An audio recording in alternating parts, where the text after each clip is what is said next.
kulan wacan oo wanaagsan daawadayaal halkani waa channelka wararka ee Somali News ku soo dhawaada tabinteena qodobada ugu waaweyn ee warkeedin kugu soo gudbin doona waxa qaybka dilal qorsheysan oo ka dhacay magaalada Muqdisho ee amniga caasimadda oo faraha ka baxay hadaba maxaa sababa halkan ayaa idin kula wadaagi doona taliye Odawa oo ka warbixiyay qorshe looga hortagayo in al-shabaab ay gacanta u gasho hubka ay hesho Soomaaliya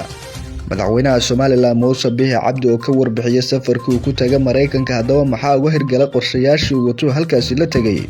lafta gareen madaxweynaha Koonfur Galbeed Soomaaliya oo u digay xildhibaanada laga soo doortay deegaanada maamulkaas oo cusub kadib kulan uu la yeeshay iyo wararkii ugu dambeeyay dagaalada Ukraine iyo Ruushka ka socdayaan warka ku faahfaahinayna u diyaar garooba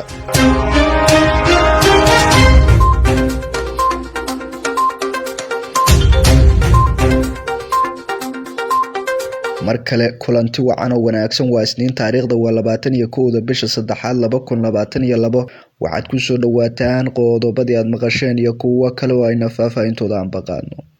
haddii ayna ku hormarno magaalada Muqdisho waxaa maalmihii iyo habeenadii dambe ku soo badanaya dilal qorsheysan oo laga fulinayo magaalada caasimadda iyadoo weerar dhowr ah ciidamada ay sheegeen inay ka hortageen warar kala duwan ayaa ka soo baxay dilal xalay siyaabo kala duwan uga dhacay qaybo kamid ah magaalada Muqdisho caasimadda dalka dilka koobaad ayaa ka dhacay degmada Warta Nabadda waxaana loo geystay wiil dhalinyaro oo lagu magacaabi jiray Cabdinuur Cabdullaahi Warsame marxuumka waxaa kooxo hubaysan ay ku dileen afafka hore ee gurigiisa waxaana la sheegay raggii ka dambeeyay ee burcada telefoonka ay ka dhaceen wiilka geeriyooday sidoo kale dilkii labaad ayaa loo geystay askari ka tirsan ciidamada dowladda Soomaaliya gaar ahaan kuwa Haramcad wuxuuna ka dhacay degmada Hiliwaah ee gobolka Banaadir askariga la dilay ayaa lagu magacaabi jiray Axmed Cabdi Keydse iyadoo dilkiisa ay ka dambeeyeen askar kale oo ka tirsan ciidamada Duufaan iyo hay'adda NISA sida aynu xogta ku helnay xogaha kale ayaa intaas ku darayeen marxuumka la socday askari kale oo Haramcad oo ay ku soo dhaceen goob ay howlgalo ka wadeen ciidamada NISA kadib markii uu soo kala dhex galay shaki taas oo keentay in labada ciidan ay sirtaasayaan taasna ay keentay dhimashada ilaa iyo hadda ma jirto wax hadalo oo ka soo baxay saraakiisha laamaha amniga dilalka ayaa qayb ka noqday falalka amni darro ee maalmihii la soo dhaafay ka dhacay gudaha magaalada Muqdisho iyadoo lagu guda jiro marxalad doorasho caasimadda dalka ayaa qorsheeyay in dhawaan loo wareejiyo doorashada xoogeeda maadaama lagu dooran doono gudoomiyaasha labada aqal iyo doorashada madaxtinimo ee dalka tiro dhowr jeer ay dowladda Soomaaliya ku dhawaaqday wax laga bedeli doono amniga caasimadda waxaana haatan xoogeystay falalka ay geysanayaan burcada oo dilal ah iyo kuwa ciidamada Soomaaliya waxaa intaasi dheer falalka kale amni darro ee ka wadaan shabaab gudaha Muqdisho iyo dilalka iyo qaraxyada ay ka fulinayaan caasimadda markaana taliyaha ciidanka xoogga dalka General Odawa ayaa ka warbixiyay qorshe looga hortagayo in al-shabaab ay gacanta u gasho hubka dowladda taliyaha ciidamada militariga Soomaaliya General Odawa Yuusuf Raga ayaa sheegay inuu socdo nidaam cusub oo lagu diiwaan gelinayo hubka iyo rasaasta dowladda si looga hortago inay si qarsoodi ah gacanta ugu galaan al-shabaab ama loo adeegsado si qaldan taliye Odawa oo soo xiray shir ka dhacay magaalada Muqdisho looga hadlayay xakameynta qalqalka hubka ayaa tilmaamay in xakameynta hubka inay tahay wadada lagu xareynayo sidii Soomaaliya looga qaadin lahaa cunaqabataynta hubka ay saaran General Odawa ayaa sheegay in cunaqabataynta hubka Soomaaliya ay dib u dhac u keentay dib u dhiska ciidamada qaranka Soomaaliya waxaana sheegay in dowladda Soomaaliya ay mas'uuliyad adag iska saartay maamulka hubka inagoo og kuna baraarugsan halista iyo dhibaatada uu keeni karo hubka maadaama aan ognahay dalkeena inay ku dagaalamayaan ururo halistooda leh si kastana ay isugu dalnay inaysan helin hub ay ku dhibaateeyaan ummadda Soomaaliyeed ciidamada xoogga dalka Soomaaliya waxa uu diyaarinaa habraacyo lagu maamulayo hubka iyo rasaasta habraacyadaas oo la marsiiyo golaha wasiirada ayuu yiri General Odawa waxa uu sheegay in dowlad goboleedyada laga caawin doono iyagana dhankooda inay xakameeyaan hubka ay gacanta ugu jiro Soomaaliya waxa waayihii dambe saarnaa cunaqabateyn dhanka hubka inkastoo tiro dhowr jeer loo dacwooday in ciidamada loo furo lagana qaado Soomaaliya cunaqabateynta hubka saaran si ay dalkeeda uga xoreydo ururada ka dagaalama kuwaas oo amniga halis ku ah inkastoo aysan jirin ilaa hadda tilaabo la qaaday qaramada midoobay cunaqabateynta dhanka hubka ee la saaray Soomaaliya haddana General Odawa taliyaha ciidanka xoogga dalka Soomaaliyeed ayaa sheegay in la dejiyo qorshe ka dhan ee lagu maamulayo hubka isla markaana lagu xakameynayo sidii kooxahaas u heli lahayn hub ka baxa gacanta ciidanka dowladda Soomaaliya iyo mas'uuliyiin kale intaba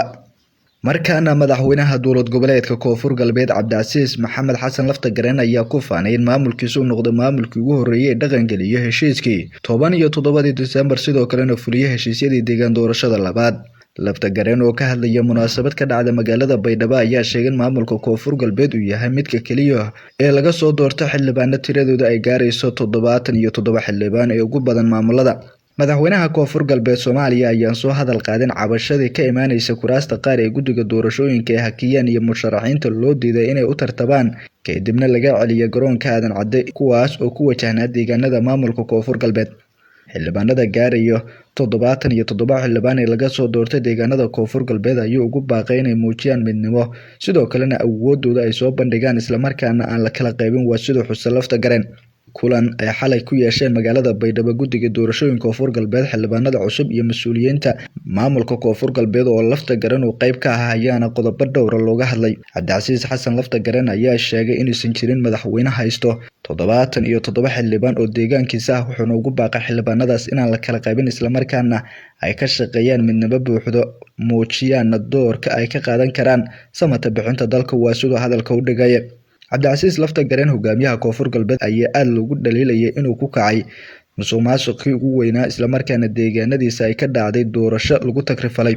taasoo la hakiyay musharaxiin dhowr oo damac uga jira kuraastii hore ugu fadhiyeen iyo kuwo kale oo cusub. Waxaa qayb ka ah gudoomiyihii ku-xigeenkii labaad ee baarlamaanka Soomaaliya Mudane madaxweynihii hore ee Koonfur Galbeed Shariif iyo mas'uuliyiin kale oo cabasho xooggan ka muujinayay qaabka maamulka Cabdicasiis Maxamed Laftagareen madaxweynaha Koonfur Galbeed oo u maareeyay doorashadii ka dhacday deegaanadiisa. Balse Koonfur Galbeed iyo Galmudug ayaa noqotay labadii maamul ee ugu horeysay ee soo gabagabeyso waqtigii lagu talagalay doorashada xildhibaanada golaha shacabka ee baarlamaanka Soomaaliya ee 15 bishan ayna ku guda jireen lagu heshiiyay. Markaana madaxweynaha maamulka Somaliland Muuse Biixi Cabdi la hadlayay jaaliyada Somaliland ee Mareykanka ayaa sheegay inay meel fiican marayso heshiisyo Somaliland ee lagu furayo wada shaqeyn banaanka caalamka isagoo sheegay in Mareykanka uu diyaar u yahay inuu Somaliland la shaqeeyo. Madaxweynaha maamulkaas ayaa sheegay inuu soo kaxaysta qaar ka mid ah ganacsatada waaweyn ee Somaliland si uu Mareykanka ugula xaajoodaan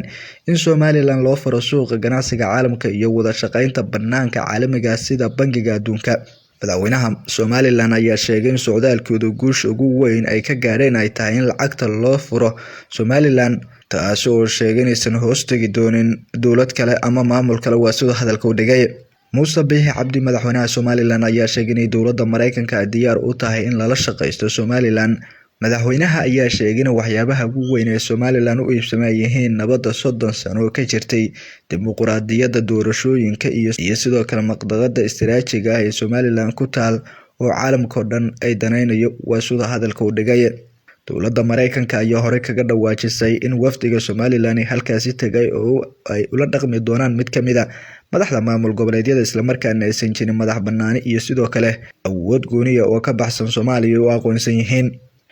Waayihii dambe kulamo kala duwan ayuu la qaatay madax iyo mas'uuliyiin ka sugan dalka Mareykanka. Madaxweynaha Somaliland qorshaha ayaana inuu dib ugu soo noqdo maamulkooda si gaar ah magaalada Hargeysa. Somaliland 30 sano ugu dambeysay waxay sheeganaysaa dowlad madax bannaan balse ilaa iyo hadda ma jirto aqoonsi ay heleen waxayna wadaan dadaal xoogan oo madax bannaani ay ku raadinayaan. Inta ayaan ku soo gabagabeynaa qiyaaray tabinta wararka aad kala socoteen channelka wararka ee Somali News mid lamid ah inta kulmi doona nabadgelyo fadlan muuqaalkan haduu ku soo gaaro sii share garay saaxiibadada kale sii gaarsii waad ku mahadsantahay daawashada muuqaalka mid lamid ah inta kulmi doona nabadgelyo.